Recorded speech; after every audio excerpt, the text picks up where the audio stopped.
Muchachos, una vez más tenemos reacción y esta vez de por qué Colo Colo se fue a la quiebra. Abajo pueden encontrar el canal Punto Cero Fútbol Chileno. Pueden darle un like y comentar, se lo agradecería un montón. Vamos a verlo, por lo menos yo por lo menos algo sé. Y bueno, vamos con la intro y espero que les guste este videazo. Y que estaba en la cima de América, literalmente una década más tarde, estaba en la quiebra, pues ven, y averígüelo, en Punto Cero Chile. Bueno gente, sean todos bienvenidos a un nuevo video del canal, y en este caso volvemos con la esencia de Punto Cero, ya que en teoría en este canal hablamos fundamentalmente sobre la historia de los equipos. Ya hace ya bastante tiempo que nació un video de este estilo, y claro, aprovechando el centenario de Colo Colo, me voy a proponer hacer toda la historia del cacique, desde su fundación hasta los últimos años. Y bueno, si ustedes son nuevos en el canal, sabrán que allí hice dos videos sobre el eterno campeón, en donde el primero de ellos comencé hablando más o menos desde el final de la era de Pablo Guede hasta la época de Gustavo Quinteros, en donde comentamos cómo Colo Colo llegó a pelear por no descender, y también hice este video hablando sobre toda la campaña 2024, y ante esto, en este video vamos a hablar sobre la que es a mi parecer la época más interesante del equipo, ya que Colo Colo a principios de los años 90 literalmente dominaba el fútbol en Sudamérica, pero poco a poco empezó una silenciosa crisis interna que lo llevó a la quiebra en el año 2002. ¿Qué pasó con Colo Colo en dicho periodo y cómo cayó tan bajo después de conquistar la Copa Libertadores? Pues habiendo dicho esto, empecemos con este reportaje. La década de los 90 empezaba muy bien para el equipo, sobre todo considerando que en el año 89 Colo Colo inauguró de forma definitiva el Estadio Monumental con un encuentro amistoso entre los Albos y Peñarol, y por si esto fuera poco, en ese mismo año dieron la vuelta olímpica del título nacional en aquel estadio, jugando el último partido ante Cobresal. Pero claro, a pesar de estos logros, la gran duda del cacique en aquellos años era a nivel internacional, en donde Hoy no me hablé del 2021. Yo también lo pasé muy mal, pero el 2021, amigo, por favor, eso tengo una laguna mental ahí yo. Colo Colo había hilado campañas bastante olvidables en el último tiempo. Por ejemplo, la Libertadores del año 88 quedó eliminado en octavo de final por un equipo boliviano, en donde luego de perder con Oriente Petrolero en condición de visitante, en Santiago consiguió un tibio empate 0-0, y luego, en el año 89, Colo Colo quedaría eliminado en fase de grupos, lo cual es fundamentalmente doloroso si consideramos que en ese año avanzaban 3 de 4 equipos a la siguiente fase, aunque si somos sinceros, en aquella fase de grupos hubo un polémico partido de la última fecha, puesto que debían jugarse al mismo tiempo el encuentro entre Cobreloa y Colo Colo y Sol de América contra Olimpia, pero curiosamente en el partido entre clubes paraguayos, de forma muy extraña, se suspendió el partido por un corte de luz, y el partido se terminó de jugar al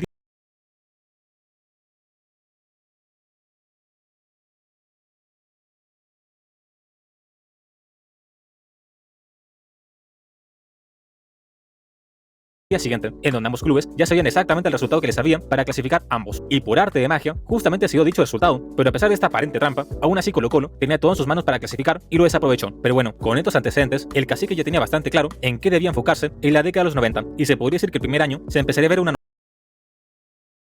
Hermano, yo te digo desde ya, ese año del 2021, claro, era mi prime, si se puede decir de alguna manera, pero yo psicológicamente como físicamente y todo lo que termina en mente, terminé para cagar, hermano. Yo de verdad no quisiera volver a repetir esa historia porque fue traumante. Para mí como hincha colocolino fue muy traumante, weón. notable mejoría, en donde se destaca que a mitad de la temporada de 1990 llegó desde Croacia el técnico Mirko Josic, el cual ya tenía Aguante, no va a poder venir al estadio, don Mirko, pero ahí le mandaba un saludito a toda su familia. Yo lo admiro mucho y de verdad me gustaría que Blanco y Negro, como el Club Social Deportivo, le hicieran un homenaje en vida a este hombre que le ha dado tanto al club, le dio mucho, le ha dado mucho, don Mirko. cierta fama en Chile, ya que había dirigido a la selección menor de Yugoslavia en la Copa del Mundo Sub-17, que justamente se había organizado en el país en el año 87. Y claro, en su primera experiencia como técnico del cacique, Mirko Josic logra ser campeón, y por si fuera poco, consigue el primer bicampeonato de la historia del equipo, ya que previamente el técnico Arturo Sala había salido campeón del año pasado, en donde se destaca que en el año 90 Colo Colo fue campeón 3 fechas antes, debido a que le sacó 8 puntos de ventaja al... Mira, ahí está Peralta. Peralta, bueno, el Kaiser.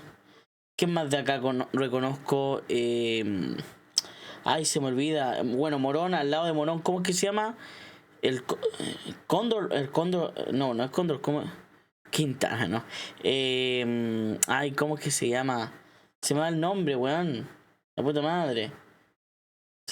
al segundo lugar. Y en cuanto a la Copa Libertadores, se destaca que en ese año el cacique terminó primero en la fase de grupos, pero lamentablemente en octavo de final perdería. Mira, esa camiseta me gusta mucho, la alada, pero tengo ahí una que me gusta demasiado, weón. Mira, es Copa, perdón, camiseta Colo Colo, creo que es 2011, creo. Sí, esta es. Hermano, me fascina esta camiseta. Hermano, estoy muy fascinado. Quiero esta camiseta, pero que me gustaría la original, weón. La original y no réplica, weón. Pero no sé quién la estará vendiendo. Umbro se supone. Pero no la tienen. No, no está en su lista, weón. Y me encanta, weón. Y en cuanto a la Copa Libertadores, se destaca que en ese año el Cacique terminó primero en la fase de grupos, pero lamentablemente en octavo de final perdería ante Vasco da Gama, puesto que tras empatar 3-3 en el marcador, el conjunto brasileño eliminaría a Colo-Colo en su propia casa por lanzamientos penales. Pero a pesar de la derrota, ya se empezaba a plantar la semilla de lo que sería el próximo año, que sin lugar a dudas será el mejor año en la historia del Cacique, ya que en el año 91 Colo-Colo se reforzó con jugadores como Patricio Yáñez, Gabriel Mendoza y Luis Pérez. Y si a eso le sumamos los nombres que ya estaban en el club como Rubén Martínez y Ricardo Dabrowski, quienes fueron goleadores en la temporada pasada en el torneo nacional, y otros grandes futbolistas como Marcelo Bartichotto, Raúl Ormeño, Jaime Pizarro, Lizardo Garrido y Daniel Morón, la verdad es que Colo-Colo tenía un auténtico equipazo, en donde ahora Mirko Josic Garrido, el Chano Garrido, si no me equivoco. podría estar desde el inicio de la temporada con todo el plantel de jugadores. Y claro, a nivel nacional el Cacique lograría la mayoría de edad en cuanto a títulos, ya que la Liga Chilena ganaría su campeonato número 18, tras nuevamente dominar de principio a fin el torneo, y como dato curioso, ganaría su primer tricampeonato, igual. Pero weón, mira esa tabla, Colo-Colo primero con 44 puntos, Coquimbo Unido con 39, Católica con 38, O'Higgins con 37, Fernández Vial con 32, Cobreloa con 31, Deportes Concepción con 31, Deportes Antofagasta con 29, Palestino 29, 28 Deportes La Serena, 27 Cobresal, Unión Española 27, Everton 27, Universidad de Chiste 23 en zona de descenso. Campeonato número 18, tras nuevamente dominar de principio a fin el torneo, y como dato curioso, ganaría su primer tricampeonato, igualando así lo que hizo Magallanes en la década del 30, pero su mayor logro obviamente lo obtuvo a nivel internacional, ya que en el año 91 Colo-Colo consiguió lo que ningún otro equipo chileno había logrado hasta la fecha, y es que en dicho año fue ni más ni menos que campeón de América, en donde toda su aventura comenzaría en el grupo 2, en donde enfrentaría a los equipos de Deportes Concepción, Liga de Quito y Barcelona y Guayaquil, en donde se destaca que Colo-Colo terminaría primero de su grupo y sin perder ningún partido, y ya en las rondas eliminatorias, el equipo empezó a mostrar una jerarquía distinta, en donde si somos honestos, la gran diferencia de este Colo-Colo con respecto a los anteriores años es que ahora el Cacique realmente se hacía fuerte en condición de local, puesto que si en años pasados quedaba eliminado en su propia casa, ahora el equipo demostraba que estaba en su ruca, puesto que en octavo de final, tras empatar 0-0 en Perú ante Universitario, en la vuelta en Santiago. Hermano, yo creo que la clave de jugar la Libertadores es hacerte fuerte, muy fuerte de local. Si tú no te haces fuerte de local, cagas, po, weón. En un partido tenso, Colo-Colo ganaría por 2-1 con gol de Rubén Espinosa al minuto 83. Luego, en cuarto de final, el Cacique goleó Nacional de Uruguay por 4-0 en condición de local, y en tierras uruguayas solo perdería por un marcador de 2-0, y en semifinales, sin duda que ocurriría el enfrentamiento más épico de todos, ya que debía jugar ante un gigante continental como Boca Juniors, y tras perder en la Bombonera por 1-0, en la vuelta en Santiago, en un partido picante y bastante disputado, Colo-Colo ganaría dicho encuentro por 3-1, dando así vuelta a la llave y clasificándose de forma dramática a la final de la Copa Libertadores, en donde buscaría su revancha luego de lo ocurrido en el año 73, en donde ahora el Cacique debía enfrentar a otro histórico del continente como lo es Olimpia de Paraguay, y tras empatar 0-0 de visita el 5 de junio de 1991 en el Estadio Monumental David Arellano y con casi 70.000 espectadores controlados, Colo-Colo le ganaría a Olimpia por 3-0 y saldría campeón por primera vez en la historia de la Copa Libertadores, algo simplemente impresionante, en donde en aquel momento se podría decir que el título albo fue un acontecimiento épico, weón, nacional, puesto que se celebraba como un logro chileno, puesto que después de mucho tiempo, al fin un equipo nacional se posicionaba en lo más alto del continente, y claro, al ganar... Un día le pregunté a Marquito González, que es el lobo del aire, le dije yo, Marquito, ¿qué pesa más? ¿La Libertadores o la Sudamericana? Y me respondió lo siguiente. Me dijo, Master, para mí, en lo personal, la Sudamericana. Y es por una cosa simple. Yo la jugué. Tú ni siquiera la viviste. Ni siquiera estuviste ahí. Yo la pude ganar. Tú no ganaste personalmente la Libertadores o la Sudamericana. Me cagó, pues, weón. La Copa Libertadores, ahora un nuevo panorama se le abría a Colo-Colo, ya que si hablamos netamente sobre las competencias, el Cacique ya estaba clasificado para jugar 3 torneos, ya que además de disputar la Copa Intercontinental y la Recopa Sudamericana, también sería participar Marquito González le manda un saludo si es que está viendo el video regular de la Supercopa, el cual era un torneo en donde jugaban exclusivamente los campeones de la Copa Libertadores. Y claro, en lo que restaba del año 91, Colo-Colo perdería la primera fase de la Supercopa ante Cruzeiro por lanzamientos penales, y la Intercontinental la perdería ante la Estrella Roja de Yugoslavia por un duro marcador de 3-0. Pero si hablamos de marcadores dolorosos, Colo-Colo en su mejor año a nivel futbolístico no consiguió el triplete debido a que en la Copa Chile perdería en cuarto de final ante Palestino por un global de 5-1. Una completa locura, la verdad, en donde dicho resultado quedó olvidado debido a sus actuaciones a nivel internacional. Pero aún así, es curioso como en medio de todo eso perdió de esa forma la oportunidad de ganar otro título. Ya en el año 92, Colo-Colo ahora tenía la difícil tarea de reinventarse en el éxito, ya que es relativamente sencillo llegar a la cima, pero lo difícil es mantener ese buen nivel, y se podría decir que este sería el gran problema del cacique en los años siguientes, puesto que Colo-Colo quería y debía mantener aquella alta reputación que con mucho esfuerzo había logrado crear, y en el año 92, ahora los Salvos tenían el estatus de ser el vigente campeón de América, en donde se podría decir que a nivel internacional, Colo-Colo se tomó revancha de Cruzeiro y salió campeón de la Recopa tras vencerlo por lanzamientos penales, y en la Copa Interamericana, el cacique le dio un sabroso baile de 7-2 en el global al Puebla de México, por lo cual, en dicho momento, Colo-Colo ya sumaba 3 títulos a nivel internacional, pero claro, en el torneo más importante de todos, que era la Copa Libertadores, Colo-Colo superó la fase de grupos con algunas dificultades. De hecho, en un grupo de 5 equipos, el cacique clasificó al terminar en el cuarto puesto y rápidamente será eliminado debido a que en octavo de final Colo-Colo quedaría fuera por Barcelona de Guayaquil por un global de 2-1, mientras que en el campeonato nacional, en un torneo bastante emocionante, Cobreloa daría un golpe sobre la mesa y saldría campeón del torneo, dejando a Colo-Colo en el segundo lugar. Y por cierto fuera poco, en la liguilla pre-Libertadores de aquel año, el cacique no tendría el desempeño esperado y quedaría fuera de la Libertadores del año 93. Y claro, ya a partir de ese momento se empezaba a ver un cierto desgaste en el equipo, propio de todos los viajes y del alto nivel de exigencia que estaba teniendo, en donde justamente el año 93 sería el último de Mirko Josic como entrenador de los Salvos, en donde al menos se despediría con un último título, en donde se cuenta que se cobró revancha de Cobreloa debido a que Colo-Colo volvió a ser campeón del fútbol chileno. Y claro, luego de la salida de este gran entrenador, empezaron los primeros problemas en la interna del Popular, ya que esta la dirigencia, Colo-Colo sufrió muchas inestabilidades debido a la disputa por la presidencia del club, encabezado por las facciones de Peter Rajicevich y Eduardo Menichetti, y que acabó con la elección del primero de estos. Y por cierto fuera poco, empezaba lentamente una deuda en el equipo, ya que en el afán de seguir siendo competitivo, el club cada vez gastaba más dinero en refuerzos, lo cual no era una conducta sostenible en el tiempo, o al menos no era sostenible sin un buen respaldo deportivo. Y claro, durante la década de los 90, dichos problemas económicos no se notaban, ya que Colo-Colo seguía respondiendo dentro de la cancha, sobre todo con la llegada del entrenador Gustavo Benítez, quien llegó al cacique en el año 95, y bajo su mandato se podría decir que Colo-Colo tuvo otro periodo exitoso, debido a que a nivel nacional salió campeón en el torneo del año 96, clausura 97 y del torneo del año 98, pero sobre todas las cosas, lo que más se destaca en este periodo es que los Salvos volvieron a ser relevantes a nivel internacional, ya que por ejemplo en la Supercopa, Colo-Colo llegaría 2 veces hasta la semifinal del torneo, en donde la primera de ellas fue en el año 96, puesto que tras vencer a Estudiantes de La Plata y Flamengo, perderían dicha instancia ante Cruzeiro por un duro global de 7-2, mientras que la segunda fue el año siguiente, en el año 97, en donde perderían dicha fase ante Sao Paulo, pero sin duda su participación más recordada fue en la Copa Libertadores del año 97, en donde sin exagerar, Colo-Colo tenía todo para ser nuevamente campeón de América, y solo por pequeños detalles, el sueño de la segunda estrella no fue posible, ya que tras vencer a los equipos venezolanos en la Yo en el 97 tenía un año, po, weón. fase de grupos, en octavo de final vencería a Nacional de Uruguay por un global de 4-3, y luego en cuartos se daría un épico enfrentamiento entre equipos chilenos, ya que aunque hoy en día parezca Uy, la Católica con Colo-Colo, opa. casi posible, en el pasado se enfrentaban equipos chilenos en las fases finales de Copa Libertadores, y en dicha instancia se verían las caras algo y cruzados, en donde Colo-Colo ganaría dicha llave, también por un global de 4-3, y ya en semifinales de Libertadores, a un paso de la final, se enfrentarían otra vez Cruzeiro y Colo-Colo, en donde es increíble la cantidad de veces que se enfrentaron estos dos equipos durante los años 90, en donde casi parece un clásico internacional. Pero bueno, dicho partido aún duele en la memoria de los hinchas colocolinos, ya que tras perder en Brasil por un marcador de 1-0, en la vuelta en Santiago, Colo-Colo ganaría de forma épica por un resultado de 3-2, y ante esto, al estar empatados en el global, debían ir a lanzamientos penales, en donde lamentablemente Colo-Colo perdería por 4-1, en donde es muy curioso, porque durante el partido Ivo Basay hizo 2 goles de penal, pero justamente en la tanda de penales perdió su lanzamiento, y así, señoras y señores, el cacique por un par de penales quedaría fuera de una nueva final continental, y lo peor de todo es que La puta madre, weón. dicha final esperaba Sporting Cristal de Perú, en donde era obvio que si Colo-Colo Mira, po, weón. Hubiéramos ganado, po, weón. Fácilmente hubiéramos ganado. llegaba a dicha instancia, era sin duda el favorito para ganar la Copa. Pero bueno, ya en la final de la década de los 90, Gustavo Benítez deja de ser entrenador de los Salvos, y ante esto, los éxitos deportivos dejaron de tapar el desastre financiero que aparentemente tenía Colo-Colo, en donde a principio de la década de los 2000 comenzó la etapa más oscura del equipo, ya que si pelear el descenso es grave, Uy, los 2000 y el 2020, uy. correr el riesgo de desaparecer es mucho peor, ya que el 23 de enero de 2002, la jueza Helga Marchand declaró en quiebra a la Corporación del Club Social y Deportivo Colo. Ay, aquí llegamos al tema de la quiebra, la famosa quiebra de Colo-Colo. Me acuerdo yo que en la tele, creo Canal 13, la vendió como Colo-Colo versus Colo-Colo, pero era el Colo-Colo de Rapa Nui. Y transmitieron ese partido y fue, para mí yo verlo en la tele, para mí fue épico, pues, weón. Así bailando los otros compadres y Colo-Colo ahí, que fue épico. Colo-Colo por una deuda cercana a los 22.000 millones de pesos, que eran alrededor de 30 millones de dólares de aquella época. Y durante la quiebra, la justicia dejó a cargo de la administración del club al síndico de quiebras, Juan Carlos Zafia, cuya gestión permitió la continuidad de giro del club, necesaria para que Colo-Colo no perdiera su personalidad jurídica y sus bienes no fueran a remate, aunque aún así, durante aquel periodo, la institución... Mira, yo soy apolítico, no me gusta el tema de la política, pero siento que acá hubieron temas políticos, weón. Pero no quiero indagar, no quiero decir más cosas, pero sí siento que hubieron temas políticos, weón.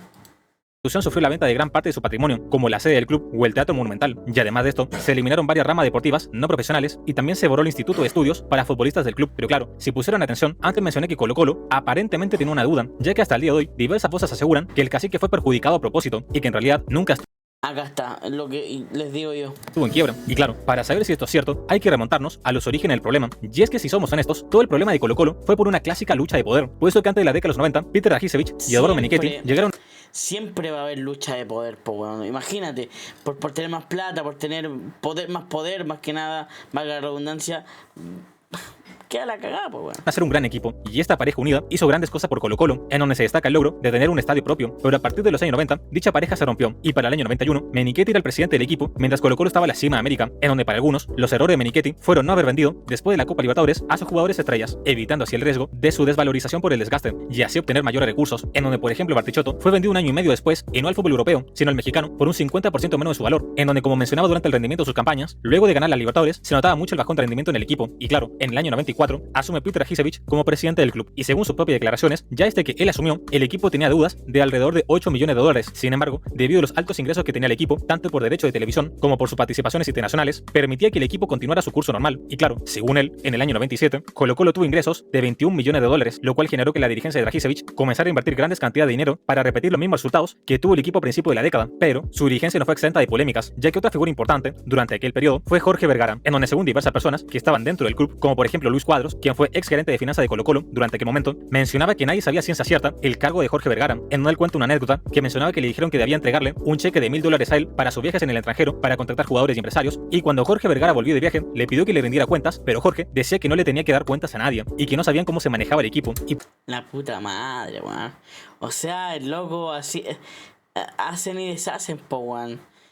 Y al final eso le pasó a la cuenta a Colo-Colo, po, weón, ¿cachai? Porque cree que, bueno, en todo va a haber una oveja negra, weón. Y acá lamentablemente lo hubo, po, weón, ¿cachai? Entonces, pues igual da rabia, po, da impotencia, weón. por ejemplo, también es importante mencionar el nombre de Eduardo Jerez, quien en aquel entonces era vicepresidente de la Comisión de Fútbol. Jerez me suena. Y el encargado de decidir qué jugador comprar y vender, y él cuenta que durante aquel periodo nadie le consultó nada sobre alguna contratación. Es decir, a pesar de que Colo-Colo en aquel periodo estaba en su mejor momento deportivo, en las sombras había una especie de juego de tronos en donde muchas personas querían estar al mando y dominar el club más importante de Chile. Dirigido igual. Dirigido intentar tener poder en la sombra, weón, y al final terminar con un club que casi desaparece, pues, weón. De hecho, se cuenta que en el año 95 las diferencias entre Jorge Vergara y la gran mayoría de los dirigentes se hizo sostenible. Ya a puertas cerradas se enfrentaron ambas posturas, en donde le reclamaban a Rajicevich el mal manejo del club, y finalmente el propio Rajicevich aceptó la renuncia de sus dirigentes y mantuvo a Jorge Vergara en el cargo. Y claro, según Rajicevich, las finanzas del equipo estaban bien hasta el año 97, momento en que Colo-Colo no recibió ingresos por derecho de televisión debido a un enfrentamiento con la NFP, lo cual hizo que la situación económica empeorase dramáticamente. Pero bueno, como bien saben, en este tipo de asuntos delicados nadie tiene la razón, ya que siempre se echa la culpa unos a los otros. De hecho, en aquel momento, el principal acreedor de Colo-Colo era el fisco chileno, debido a que el Servicio de Impuestos Internos se creyó contra el club por no pagar los impuestos correspondientes a los sueldos de los jugadores, en donde en aquel momento incluso se habló de que existían dobles contratos, y también muchos otros decían que había irregularidades en las cuentas y que no se registraban ciertas deudas, por lo cual en los balances del club se veía estable, pero la realidad era muy diferente. O sea, hacían la wea en blanco y no, puta, qué rabia, weón. Que jueguen con el club de nuestros amores, weón. Ese es el punto. Claro, la otra versión de la historia es un poco más conspiranoica, pero también tiene su parte de verdad, y es que claro, cuentan que Colo-Colo era una entidad sin fines de lucro, pero que por fines políticos la transformaron en una unidad con fines de lucro para hacerla quebrar, en donde se dieron cuenta que podían ganar dinero con el fútbol a través de los derechos de televisión, y como Colo-Colo no quería venderse, lo hicieron quebrar, lo cual según esta postura hizo que con el tiempo se moldeara la ley de sociedades anónimas, con Sebastián Piñera como la figura más relevante. ¿Sabéis qué? Insisto, yo no me gusta el tema de la política, pero creo más esa versión que la otra versión, aunque podría combinarse las dos versiones, weón. Juegos de poder, intentar que el club sea vendido, e intentar que el club se vaya a quiebra. Es que al final el poder corrompe, ¿cachai? Al hombre. Y weón, imagínate un club que tú amas y verlo así, como Colo-Colo prácticamente iba a luchar cada instancia, weón. Puta, igual da rabia, weón, que hayan jugado con el club así, weón, y cómo lo hayan lo tuvieron, pues ese es el punto, cómo lo tuvieron. O sea, puta, da rabia, discúlpenme, pero me da rabia, weón.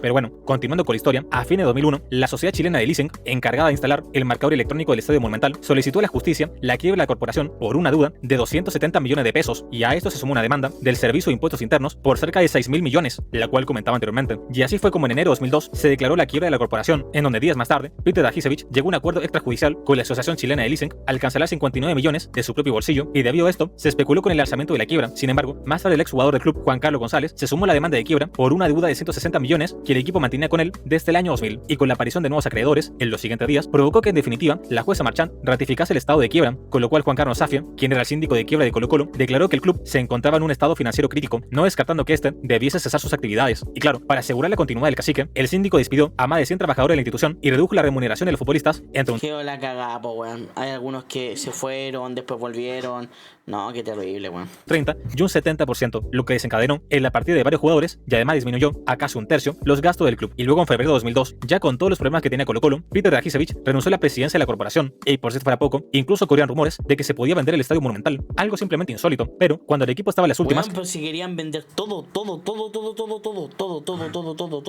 y su vida corría peligro, a nivel deportivo Colo-Colo demostró por qué es el equipo más grande de Chile, ya que en el torneo clausura de 2002, en uno de los torneos más importantes de la historia del cacique, los salvos gracias a su gente Cómo me gustaría tener esa camiseta a morir por Colo-Colo, weón. saldrán adelante. Y es que tras vivir un momento de decadencia, de la mano de Jaime Pizarro como entrenador y con un equipo casi completamente juvenil, en donde solo se mantenían algunos jugadores experimentados como Marcelo Espina, Marcel Bartichotto y Raúl Muñoz, quienes estaban identificados con el pueblo colocolino, en dicho campeonato inolvidable, en semifinales, vencerían a Cobreloa por un global de 4-1, y en la gran final de dicho torneo de clausura, vencerían a la Universidad Católica por un global de 5-2. Y así, señoras y señores, Colo-Colo sería campeón en la quiebra, en donde es paradójico porque esta hazaña es casi tan importante como la obtención de la Copa Libertadores, pero en situaciones completamente diferentes, en donde es extraño pensar que en solo 10 años, un equipo gana un título para coronarse como el mejor de América, y luego ese mismo equipo vuelve a ganar un título, pero esta vez para esperar un poco de oxígeno, luego de estar asfixiado por una terrible quiebra. Pero dejando de lado lo deportivo, luego de aquella alegría en la cancha, en donde los jugadores dejaron la vida por Colo-Colo, el 14 de mayo de 2003 se levantó provisionalmente la quiebra de la corporación luego de un acuerdo económico entre la institución y la Junta de Acreedores. Sin embargo, el 23 de abril de 2004, tras una solicitud de la Junta de Acreedores que argumentó que solo se había cancelado un 5% de la deuda, la jueza Helga Marchand volvió a decretar la quiebra de la corporación, y siguiendo con las causas judiciales que buscaban los responsables de la situación económica del club, el 30 de marzo de 2004, Dragicevic fue procesado en calidad de autor de infracción al Código Tributario con un perjuicio fiscal de más de 200 millones de pesos, en donde incluso fue a prisión, y en aquella ocasión reafirmó su inocencia con respecto a los cargos que se le imputaban, declarando que únicamente faltó a la ley de no realizar la retención de impuestos de futbolistas, y curiosamente después fue dejado de libertad al no encontrar pruebas en su contra. Y claro, es que los poderosos, weón, quedan en libertad y hacen y deshacen, po, weón. ante esto, actualmente Dragicevic menciona que la quiebra nunca existió y que la jueza hizo una interpretación de una ley inexistente e inescrupulosa, y a pesar de que ella la decretó, en realidad nunca existió la quiebra. Pero bueno, luego de todo este conflicto, en septiembre de 2004, la empresa de servicios financieros, la Reinvial, propuso la creación de una sociedad anónima concesionaria con el nombre de Blanco y Negro, que administrase el club por un periodo de 30 años y que se abriese la Bolsa de Comercio de Santiago. Y el 29 de marzo de 2005, la Junta de Acreedores aprobó por un 82% el proyecto de la Reinvial de Blanco y Negro como sociedad anónima, y el 24 de junio de dicho año se hizo oficial el traspaso de poder de la corporación del Club Social a Blanco y Negro, pasando este último a administrar todos los activos, en donde en agosto de ese año comenzó el pago de las deudas con los acreedores preferentes, entre ellos exjugadores y trabajadores, a quienes fue cancelado el 100% de la deuda. Y finalmente, el viernes 17 de marzo de 2006, los tribunales de justicia alzaron la quiebra del club luego de aprobar el convenio de pago con los acreedores, en donde si son observadores sabrán que todo esto se enmarca dentro de la recién creada Ley de Sociedades Anónimas, la cual es una figura legal creada en España que pretendía mejorar la administración y garantizar la transparencia en la entrega de los balances financieros, pero aunque algo de eso se logró, la reforma viene acompañada de una estructuración impensada hasta entonces, y es que las antiguas corporaciones de derecho privado, que son organizaciones sin fin de lucro que hasta entonces controlaban buena parte de los clubes chilenos, dejaron de existir, y en su lugar las sociedades anónimas tomaron el control de casi todos los equipos del país. Y claro, en el caso de Colo-Colo, paralelamente siguió existiendo un club social que cumplía la misma función que las corporaciones de derecho privado, pero ahora los clubes sociales se transformaron en entidades sin poder. Blanco y negro no puede contra todos nosotros. Un gran eslogan, weón. Que en el mejor de los casos tienen un par de votos en la mesa accionista del club, en donde realmente se toman las decisiones. Y así, señoras y señores, termina este periodo tan extraño en Colo-Colo, en donde, como mencionaba a lo largo de este video, en solo 10 años el cacique pasó de estar en lo más alto del mundo del fútbol a correr el riesgo de desaparecer debido a una quiebra, en donde todo eso se enmarca en un contexto de lucha de poder, y que finalmente el mayor perjudicado fue el propio club y los hinchas colocolinos, quienes hasta el día de hoy no tienen el control de su propio equipo, en donde esperemos que en algún momento Colo-Colo vuelva a ser de su cuenta. Qué buen video, muchachos, vayan a suscribirse a Punto Cero Fútbol Chileno, de verdad, en serio, qué buen video, lo explica bastante bien. Y bueno, muchachos, si les gustó, suscríbanse, denle like y nos estaremos viendo hasta la próxima.